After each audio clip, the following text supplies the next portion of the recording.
Hello everyone, welcome back to UPSC Asan. So I have told several times कि UPSC is not just about knowledge. Of course, it is knowledge game, but it is also about MCQ solving aptitude. कि exactly जो question आता है वो तो आपने कर दिया, बट जो नहीं आता उसको भी विद योर लिमिटेड नॉलेज कैसे सॉल्व कर सकते हैं. So if you're interested in knowing this, then this video is for you.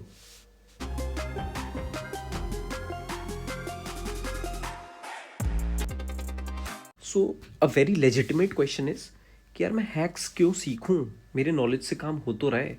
Need क्या है एग्जैक्टली इन हैक्स को समझने की. फर्स्टली एमसीक्यू एप्टीट्यूड होता है एक, जो it helps in developing that aptitude. क्योंकि आपको समझ में आता है कि ऑप्शंस को जो फ्रेम किया जा रहा है वो गलत कैसे बनाया जा रहा है. करेक्ट तो ठीक है, आपने अपने नोट्स में पढ़ रखा है तो करेक्ट तो आप फटाक से देख लोगे, बट उस सही में भी कुछ गलत छुपा होगा, वो कैसे ढूंढा जाए. That is then aptitude. कि आप क्वेश्चन देखते ही बता दोगे, आपको नॉलेज नहीं भी होगी ना, आप देखते ही वो बता पाओ कि यार ये स्टेटमेंट तो सही हो ही नहीं सकती. That is what understanding those trends that aptitude means. Then of course as discussed in previous videos, अगर आप 70-75 क्वेश्चंस करते हो, understanding those hacks can take these attempts to 88 to 95 questions. Of course 15-20 questions का increment definitely होगा. And जब आप question attempt करोगे, सिर्फ आप तुक्काबाजी नहीं मार रहे हो, you are making knowledgeable guess. तो जब नॉलेजेबल गैस होगा तो of course what is the output, net positive output. भले ही आपके 10 नंबर बढ़े टोटल स्कोर में से, अगर आप ये मानते तो अज्यूम आपका 85 आ जाता स्कोर टोटल, अब करोगे एटलीस्ट 95-100 आएगा. And thirdly and most importantly, your competitors know these. शायद उतना अच्छा नहीं जानते होंगे, may be you'll see through these videos, आप उसको अप्लाई करोगे, you'll understand better. And of course अगर आप ये वीडियोज़ देख रहे हो तो you'll already have an edge in the next 10 to 15 minutes. This is my sure shot guarantee. 4 prelims लगातार यूपीएससी के क्लियर किए हैं, स्टेट्स के प्रीलिम्स क्लियर किए हैं. There is a reason why I have been able to do it. Of course knowledge है, but then it is backed by that aptitude as well, तो that you learn. But then there is this point of question. Firstly मैं बहुत सारे hacks बताऊंगा जो मैं apply करता हूँ. उसमें से कुछ आप अपने टेस्ट्स में अप्लाई कर पाओगे, कुछ नहीं कर पाओगे. जो नहीं कर पाओगे वो ब्लाइंडली फॉलो नहीं करने, क्योंकि फिर आप नेट पॉजिटिव की जगह नेट नेगेटिव जाने लगता है. आप सही से समझ ही नहीं पा रहे हो उसको, आप अप्लाई नहीं कर पाओगे, तो it makes no sense. Anyways second, सारे हैक्स ज़रूरी नहीं है कि आप अप्लाई करो या कर पाओ. तो ये मत सोचना यार उन्होंने बताया है, मैंने बताया है कि ये हैक अप्लाई करना है तो ये करना ही करना है, नहीं है ज़रूरत. And thirdly, learn then apply in tests. Right आप यहाँ सीखो, टेस्ट्स में अप्लाई करो, फिर अंडरस्टैंड कि कौन सा हैक आपके लिए अच्छा है, कौन सा नहीं है. कोई हैक्स होंगे जो आपको समझ में आएगा कि यार ये मस्त है, ये मैं अप्लाई नहीं कर पाता हूँ टेस्ट में, इससे मुझे नुकसान होता है. तो I am just sharing you the hacks which I have decoded, maybe through some videos और maybe through my own understanding. But ज़रूरी नहीं है ये सारे हैक्स आपके लिए काम करें या काम ना भी करें, ठीक है. तो of course that is a point of question. So how to apply prelims hacks. सबसे पहले PYQs को एनालाइज करो और उसमें ट्रेंड्स एनालाइज करो कि वो कैसे पूछ रहा है. PYQs अगर आप देखोगे कि यार यूपीएससी रॉन्ग ऑप्शंस कैसे फ्रेम कर रहा है, राइट ऑप्शंस कैसे फ्रेम कर रहे हैं. जब आप वो देखते हो तब आपको समझ में आता है कि यार वो एप्टीट्यूड डेवलप कैसे किया जाए. फिर based on that you make prelims hacks. This work I have done it for you. Now आपको क्या करना है, in very next minute we'll start with those hacks. But exactly करना क्या है आपको, you learn those hacks, oblique understand those hacks in this video, and next 3 more videos. So total there will be 4 videos, right? 10-15 minutes each. आपने वहाँ से इनको समझा, then you first apply them on PYQs, UPSC के PYQs पे apply करो, then आप tests में उनको अप्लाई करो, ठीक है? आप उनको यूपीएससी की PYQs में जब अप्लाई कर ही रहे, आप टेस्ट्स में अप्लाई करो, बोथ सेक्शनल एंड FLTs. अब आप अपना स्वीट स्पॉट ढूंढो, राइट? आप स्वीट स्पॉट देखो कि यार कौन से हैक्स हैं जो मुझे मेरा नेट पॉजिटिव करवा रहे हैं, मेरे लिए बेनिफिशियल हैं, और कौन से हैक्स हैं जो यार बहुत ज़्यादा फ़ायदा हो नहीं रहा, मतलब ये मेरे काम के नहीं है, तो वो मैं नहीं डिसाइड कर सकता, ठीक है? वो भाई आप लोगों को ही करना पड़ेगा. मैं क्या कर सकता हूँ, मैं आपको वो हैक्स बता सकता हूँ जो मैंने अपनी अंडरस्टैंडिंग या दूसरों की अंडरस्टैंडिंग से सीखे with time. And of course last step क्या होगा वो मैं अभी इस स्लाइड में डिस्कस करूँगा. तो मैं 3-4 प्रीलिम्स के हैक्स वीडियोस बताऊँगा आप लोगों को ऑन दिस चैनल. फिर हम उसको अप्लाई कैसे करेंगे मैंने आपको तो बता दिया, आप उसको टेस्ट में अप्लाई करो, आप इसको PYQs में अप्लाई करो. हम कैसे अप्लाई करेंगे फिर थ्रू ऑन दिस चैनल, मैं लास्ट 5 साल का ना question papers full papers solve करूँगा. For instance will begin with 2025, इसको 4 पार्ट्स में मैं डिस्कस करूँगा, 25 क्वेश्चन ईच. उसमें मैं एग्जैक्टली डिस्कस करूँगा कि यार ये क्वेश्चन मैं कैसे सॉल्व करता. तो जब आप वो देखोगे कि यार ये कैसे सॉल्व कर रहा है बंदा, तो यू विल अंडरस्टैंड कि यार ये एप्टीट्यूड एग्जैक्टली डेवलप कैसे हो रहा है. आपको पता चलेगा कि यार जो बंदे ने मुझे हैक्स बताए थे पुरानी वीडियोस में, वो एग्जैक्टली अप्लाई कैसे हो रहे हैं, और वो भी कहाँ हो रहे हैं, the best questions which is the UPSC question जो एग्जैक्टली आ रहा है मार्केट में. तो एग्जैक्टली ऐसे 2025 के लिए करूँगा, फिर 2024 के लिए डिस्कस करूँगा, फिर 2023. So I am not committing anything, but what I can promise is 2025 से 2021 एटलीस्ट ये 5 साल के PYQs तो I will try discussing from my end. So I hope we have understood. I am telling everything in brief once. सबसे पहले मैं आप लोगों के साथ हैक्स डिस्कस करूँगा अभी नेक्स्ट 4 वीडियोज़ में. उसके बाद आप उनको टेस्ट्स और UPSC PYQs में अप्लाई करके देखोगे. देन एनीवेज हम फुल लेंथ UPSC के पेपर पे वो अप्लाई करेंगे. तो what will happen is it will get ingrained in your brain. आपका दिमाग ऑटोमेटिकली चलने लगेगा कि यार अप्लाई कैसे करना है. And of course it's a gradual process, so you will keep learning while applying. ठीक है, let's begin. So let's travel on to game changing experience for you all, right?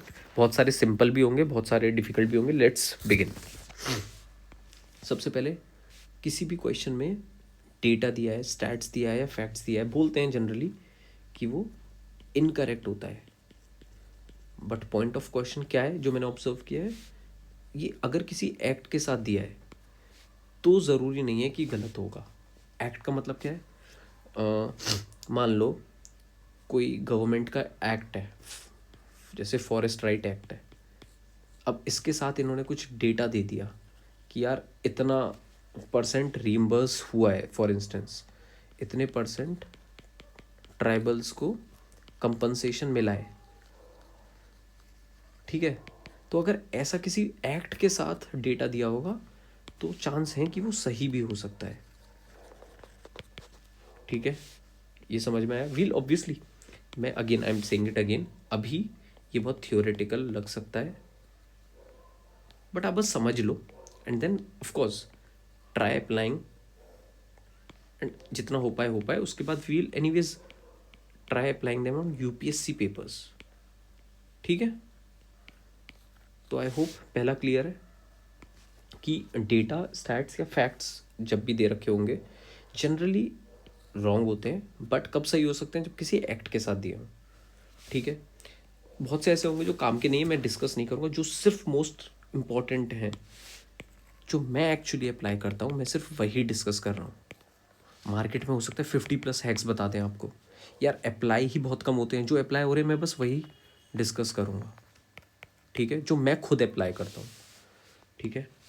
उसके बाद सेकंड, अगर किसी क्वेश्चन में नेगेटिव्स हैं, no, not, do not, never, nothing, तो वो जनरली रॉन्ग या इनकरेक्ट होते हैं। अगेन तुक्काबाजी नहीं है, आप समझो, यूपीएससी अगर ऑप्शंस फ्रेम कर रहा है, किसी सोर्स से ही उठा रहा होगा वो क्वेश्चन, और उस आप कोई भी बुक पढ़ते हो, किसी बुक में ये नहीं लिखा होगा ना, this is not this, generally बोल रहा हूँ कि India is not a presidential form of government, लिखेंगे India is a republic parliamentary form of government, right. Not वाली चीज़ नहीं, उल्टा नहीं लिखता है कोई भी, तो इसीलिए जनरली नॉट वाला गलत होता है। But of course point of question सारी ट्रिक्स में है, as I have said, net positive हमारा एम है, ये ट्रिक्स अप्लाई करके सारे क्वेश्चन सही हो जाएंगे, ये नहीं होने वाला। बट अगर आपको इसको यूनिफॉर्मली अप्लाई करोगे, नेट पॉजिटिव डेफिनेटली आएगा, दिस आई कैन गारंटी। मैं अप्लाई करता हूँ, सब अप्लाई करते हैं, ऑफकोर्स काम करेगा। ये बहुत काम की चीज़ नहीं है, बट फिर भी सुन लो, कॉरोलरी या कॉन्ट्राडिक्टरी स्टेटमेंट्स दियो, इसका मतलब क्या है, एक स्टेटमेंट में कह दिया ए इज़ गुड, कोई पॉइंट है जिसमें ए अच्छी तारीफ की जा रही है ए की, और दूसरे में बोल दिया ए इज़ बैड, तो इन दो में से एक सही होगा और एक गलत होगा, ये समझ लो। तो अगर only one pair, only two pair दे रखा है, तो आपको समझ में आ रहा है ओनली वन पेयर, भले आपको आंसर नहीं भी पता, बट आपको फिर भी पता चल गया कि यार ठीक है, इन दोनों में से तो एक ही पेयर सही होगा, नहीं पता मुझे, बट एक स्टेटमेंट तो इन दोनों में से सही है, ठीक है। फिर अगर दो स्टेटमेंट्स दी हैं, सिर्फ टू स्टेटमेंट्स का क्वेश्चन है, तो हाई चांसेस हैं वो दोनों स्टेटमेंट्स इंटरचेंज हो गई हों। एग्जाम्पल, एक बार 2 साल पहले शायद क्लाउड्स का क्वेश्चन आया था, हाई क्लाउड्स, लो क्लाउड्स, ऐसी स्टेटमेंट्स होती है ना जहाँ वर्ड्स भी बिल्कुल एक दूसरे के उल्टे से लग रहे हैं, तो ऑब्वियसली वहाँ चांसेस हैं कि ये इंटरचेंज कर दिया हो। I hope these 4 things are clear. Data facts वाली, नो नॉट वाली, कॉरोलरी या कॉन्ट्राडिक्टरी स्टेटमेंट दी है, तो दोनों में से कोई एक सही होगी, और दो स्टेटमेंट्स दी हैं, अगेन इन दो में डिफरेंस समझ में आ गया होगा। इसका मतलब है दो स्टेटमेंट्स दे रखी हैं एक ही चीज़ के बारे में, और इसका मतलब ये है कि दो स्टेटमेंट्स दे रखी हैं एक ही चीज़ के बारे में, विच इज़ ए। इसका मतलब ये है कि दो अलग अलग स्टेटमेंट दे रखी हैं, बट जिनके बारे में यूज़ किया है वो ऑपोजिट हैं थोड़े थोड़े, ठीक है। I hope you getting it, ठीक है। Let's move on. ये थोड़ा समझ लेना, आप याद कर लेना। अगर मिनिस्ट्रीज़ बॉडी ऑर्गेनाइजेशन दी है, तो वो जनरली रॉन्ग या इनकरेक्ट होती है। अब ट्रेंड शिफ्ट हो गया है इस चीज़ में, बट अगेन अगर आप अप्लाई करोगे 50% से ज़्यादा में ये अप्लाई होता है, अभी भी होता है, कि अगर कोई ऑर्गेनाइजेशन, मिनिस्ट्री, बॉडी दी है तो वो जनरली इनकरेक्ट होती है। अच्छा, ये चीज़ समझ लेना आप, if a body is formed with a positive purpose, जैसे नेशनल ग्रीन ट्राइब्यूनल 2010 में फॉर्म हुई थी, इसका पर्पस है एनवायरमेंटल प्रोटेक्शन, तो अगर किसी बॉडी का वो बोल रहे हैं और उसके बारे में कुछ उसका पॉजिटिव पर्पस बता रहे हैं, तो जो उसका मेथड या टूल्स होगा ना वो भी पॉजिटिव होगा। कहने का मतलब क्या है कि अगर कोई बॉडी है जो पॉजिटिव काम कर रही है, ठीक है, एनवायरमेंटल प्रोटेक्शन करती है, तो जो उसका प्रोसेस होगा, जिस तरीके से वो करती है, वो भी पॉजिटिव होगा। एग्जाम्पल, बुलडोज़र जस्टिस नहीं करेगी वो, अगर बोल दिया NGT will solve using bulldozer justice, एक एग्जांपल दे रहा हूँ, ऑफकोर्स इतनी वेयर्ड स्टेटमेंट नहीं बनाएगा UPSC, but I hope you are getting it, ठीक है। तो कोई भी एक ऑर्गेनाइजेशन जिसका पॉजिटिव पर्पस है, तो उसका फंक्शन भी या tool it uses it is also positive. नहीं भी समझ में आ रहा है, आप थोड़ा थोड़ा बेसिक आइडिया लगा लो। अगर किसी बॉडी के आगे इंटरनेशनल लिखा है, तो वो एनजीओ होगी, कोई गवर्नमेंट बॉडी नहीं होगी। समझ में आ रहा है, किसी बॉडी के आगे इंटरनेशनल लिखा है तो वो एनजीओ होगी, ठीक है, जैसे ग्रीन पीस इंटरनेशनल, ठीक है। अगर किसी के आगे अथॉरिटी लिखा है तो वो स्टैट्यूटरी बॉडी होगी। अगर किसी के आगे काउंसिल लिखा है तो it is headed by minister, but किसी के आगे कमिटी लिखा है तो it is headed by bureaucrat. बहुत ज़्यादा यूज़ आएगा नहीं इनका, बट समझ लो, अगर इंटरनेशनल लिखा है तो एनजीओ होगा, अथॉरिटी लिखा है स्टैचूटरी होगा, काउंसिल लिखा है तो it is headed by minister, committee लिखा है it is headed by bureaucrat. अब ना ये बहुत ही प्यारी चीज़ है, आप थोड़ा समझो, ये काम आएगा। अगर कोई गवर्नमेंट एक्ट दिया है, पॉलिसी दी है, हिस्टोरिकल ऑर्गेनाइजेशन दी है, फ्रीडम फाइटर दिया है, और उसके साथ एक पॉजिटिव चीज़ बता रहे हैं कि यार इसने ये काम किया था, तो वो जनरली करेक्ट होगा। ठीक है, अगर किसी गवर्नमेंट का एक्ट है, आप खुद सोचो, अगर कोई एक्ट है या पॉलिसी है गवर्नमेंट की, हिस्टोरिकल ऑर्गेनाइजेशन है जो जिसने हेल्प की थी फ्रीडम लाने के लिए, या कोई फ्रीडम फाइटर है, उसके बारे में नेगेटिव नहीं लिखेगा यूपीएससी, राइट। बट वहीं कहीं ब्रिटिश का एक्ट है तो वो नेगेटिव स्टेटमेंट सही हो सकती है। ठीक है, ब्रिटिश का एक्ट है तो नेगेटिव होगी, बाकी चीज़ें तो पॉजिटिव कोनोटेशन होगा कुछ। एनीवेज जब हम इनको डिस्कस करेंगे using UPSC full length papers, आपको एनीवेज सब समझ में आएगा।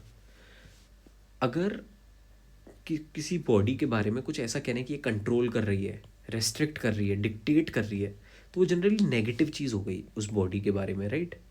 पॉजिटिव नहीं है, नेगेटिव है। तो आप ऐसा समझो कि अगर किसी की बॉडी के बारे में नेगेटिव चीज़ बता रहे हैं और बॉडी काम की है, तो वो स्टेटमेंट गलत हो जाएगा। Let me frame it again. अगर कोई बॉडी काम की चीज़ है, जैसे अगेन एनजीटी का एग्जांपल लेता हूँ, और बोल रहे हैं it is restricting something something, यार ये गलत है, या डिक्टेटिंग, आप समझ रहे हो। अगर एक पॉजिटिव बॉडी है जिसके बारे में थोड़ा नेगेटिव कोनोटेशन दे रहे हैं वो, तो वो स्टेटमेंट गलत हो जाएगा।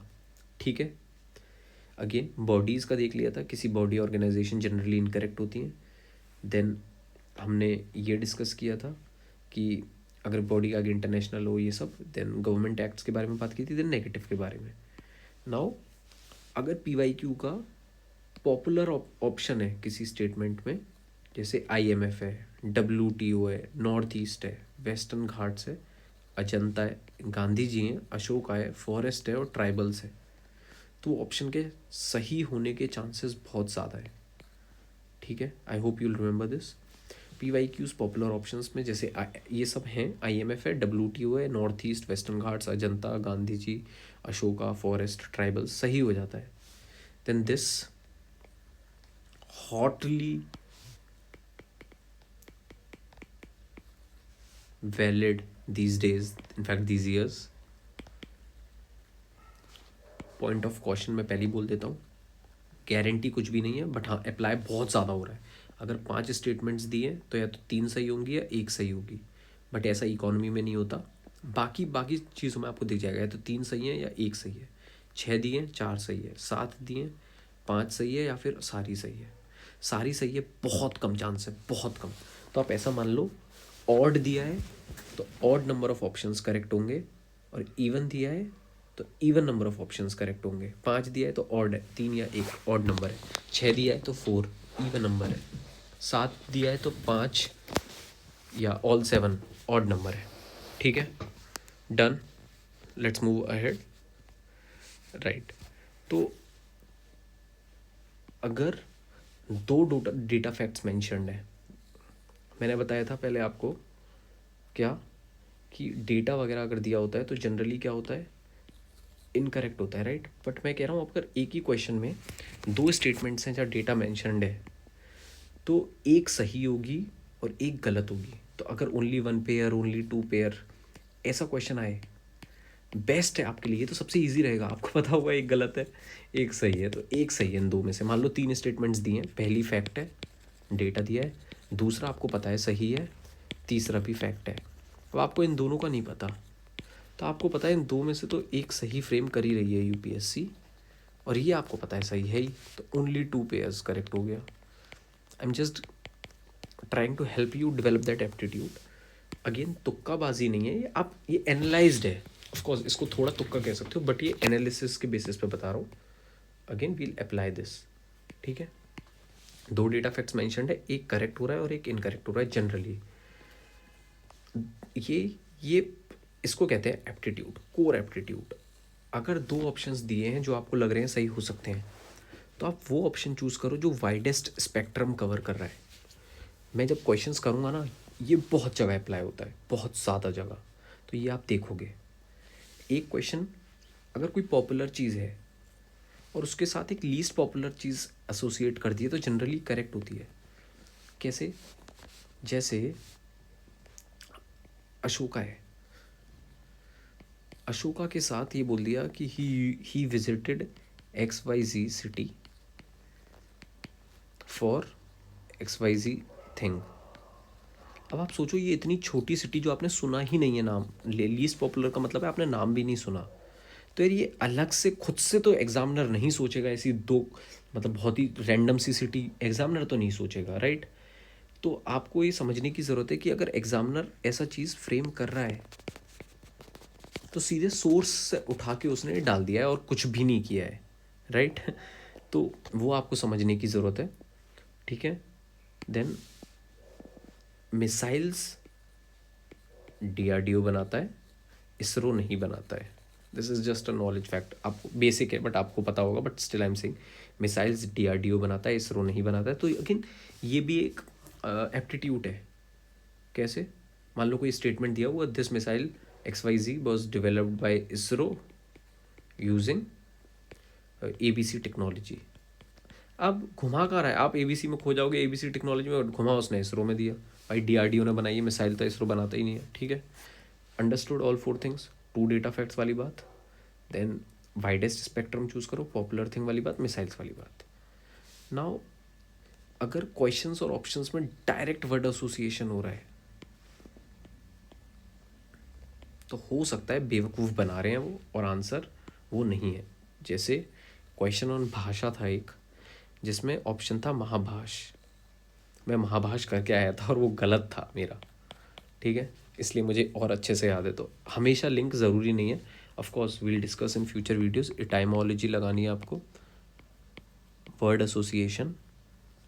तो आप बाद में बोलोगे कि यार एक तरफ कह रहे हो डायरेक्ट लिंक मत लगाओ, इधर कह रहे हो टाइमोलॉजी लगाओ, वर्ड एसोसिएशन लगाओ, but again of course there has to be caution. थोड़ा सोच समझ के देखो कि क्या हो सकता है। यहाँ कोई वर्ड एसोसिएशन नहीं है, बस भाषा दिया है और ऑप्शन में भाषा, इसका मतलब वो नहीं होता। टाइमोलॉजी एग्जैक्टली रूट वर्ड की बात करता है, ठीक है। एंड आज का लास्ट, दो स्टेटमेंट्स अगर सेम फॉर्म में दिए हैं, एक करेक्ट होगी और एक इनकरेक्ट होगी। मतलब unlike most other big cats cheetahs do not roar, unlike male lions male leopards do not proclaim their territory by scent marking. अब दोनों में सेम है, unlike most other big cats, unlike male lions male leopards do not proclaim their territory by scent marking. आपको समझ में आ रहा है कि यार दोनों सेम चीज फ्रेम्ड है। तो मैं बोल रहा हूँ जब ऐसे सेम फ्रेमिंग सेम होती है ना, और दो ही स्टेटमेंट्स होती हैं, तो चांसेस है कि एक सही हो जाती है और एक गलत हो जाती है, ये याद रखना। वैसे अब आप ये भी कह सकते हो इसमें नॉट नॉट दिया है, और मैंने पहले बोला था नॉट नॉट गलत होते हैं। अगेन यही वो एप्टीट्यूड डेवलपमेंट आता है। आपको समझना पड़ेगा कि बहुत जगह ऐसा होगा कि दो या तीन लॉजिक्स लग रहे होंगे, एक लॉजिक कहेगा कि यार ये सही है, दूसरा कहेगा नहीं यार ये गलत है। तो आप कहोगे यार ये कैसे लगाएं, ये तो बेवकूफ़ बना रहा है बंदा बना रहा है बेवकूफ़ राइट। नहीं, ऐसा नहीं है। अगेन जब आप धीरे धीरे क्वेश्चन सॉल्व करोगे ना, आपको खुद समझ में आ जाएगा यार कौन सा एप्टीट्यूड लगेगा। जैसे इसमें देखते हैं, unlike other big cats cheetahs do not row or. यार ये खुद में एक कंपैरिजन कर रहा है, ये नॉट वैसा वाला नॉट नहीं है, ये कंपैरिजन वाला नॉट है। और इस ट्रिक को अप्लाई करो तो ये आंसर आ जाता। नॉट में भी दो चीज़ है ना यार, एक अफर्मेटिव स्टेटमेंट थी, उसमें अलग से आपने नॉट ऐड कर दिया, बस नॉट बट मतलब बे मतलब का बस दिख रहा है, समझ में आ रहा है, आपने फालतू का ऐड कर दिया। एक अफर्मेटिव स्टेटमेंट थी, एक है कंपैरेटिव स्टेटमेंट, उसमें नॉट आ रहा है। ये दो बहुत अलग चीज़ें होती हैं। I hope you understand. Even if you don't, जितना समझ में आया है it is more than enough, ठीक है। With time you will understand more. अभी तो ये पहली ही वीडियो थी, there will be 3 more videos related to aptitude development, right. तो एक बार और देख लेते हैं फटाक से, जल्दी जल्दी। डेटा का हो गया, नेगेटिव का हो गया, corollary contradictory, two statements, high chances of being interchanged, corollary हो गया, नेगेटिव्स हो गया, ये हो गया, ठीक है। अब आते हैं, मिनिस्ट्री की बात हो ही गई थी, जनरली करेक्ट होती है, ये सब आपने देख ही लिया। Then government acts, freedom fighters positive line में है तो ठीक है, गवर्नमेंट एक्ट दिया है तो जनरली नेगेटिव लाइन में होता है। अगर कोई बॉडी कंट्रोल रेस्ट्रिक्टेड डिक्टेट कर रही है तो वो जनरली नेगेटिव होता है। ये बहुत अप्लाई होता है, आप फ्यूचर में देखोगे जब हम क्वेश्चंस करेंगे। PYQs के पॉपुलर ऑप्शंस थोड़े देख लेना है क्या क्या है, क्योंकि ये काम आ जाता है। देन ये हमने देख लिया था, 5 का 3, 6 का 4, 7 का 5 या 3, ठीक है। देन 2 डेटा फैक्ट्स मैंशन है तो सिर्फ एक सही होगा, एक गलत। वाइडेस्ट स्पेक्ट्रम को चूज़ करो। Popular thing linked with least popular thing generally correct है, क्योंकि वो खुद से नहीं बनाया होगा एग्जामिनर ने, राइट। मिसाइल्स DRDO की हैं, पता ही है, ठीक है। देन डायरेक्ट लिंक अगर ऑप्शंस और वर्ड्स में है तो ज़रूरी नहीं है वो सही हो, बेवकूफ़ बना रहा है UPSC। 2 स्टेटमेंट्स अगर सेम फॉर्म में लिखी हो, जैसे unlike most other big cats unlike male lions, तो चांसेस हैं एक सही होगी और एक गलत होगी। ये बात मैंने डिस्कस कर ही ली है। अफर्मेटिव स्टेटमेंट दी है तो फालतू का नॉट बट ऐड हो रहा है। कंपैरेटिव दी है तो नॉट इज स्टिल अलाउड, ठीक है। Okay, see you in next video. Till then, thank you, bye bye.